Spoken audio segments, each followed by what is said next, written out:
I'm Darren McLennan. I'm with Asset Strategies, and I'd like to give you an update on our portfolio planning initiative.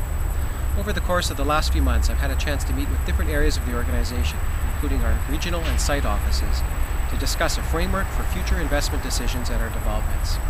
Many of you know that BC Housing is the largest residential landlord in BC. What you may not know is the average age of our properties is approaching 40 years old, and they were designed at a time that had different functional standards and were servicing a different client and tenant base than we currently serve now. If you work in operations, you also know that many of these properties require capital and renewal upgrades. Some properties have higher operational and maintenance costs than others, and we've wanted certainty around the long-term plans for these properties and the land and the sites associated with them for a long time.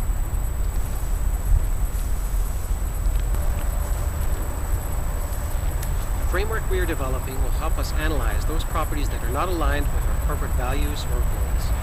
It will also help us identify those developments that have potential for optimization. If there are opportunities to create or leverage further value from sites that are underutilized, then we're going to take a closer look at those properties. Once we determine how our properties align with our strategic, economic, and social objectives, we develop specific disposition strategies.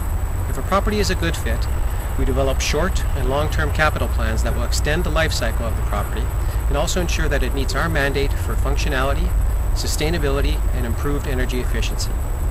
If the property is not a good fit, it'll be eligible for scenarios that could include adaptation, redevelopment, or ultimately disposal. In each case, each of these disposition scenarios will include transition strategies that will take us from where we are now to a future state. As mentioned in the previous videos, we've established a portfolio planning roundtable.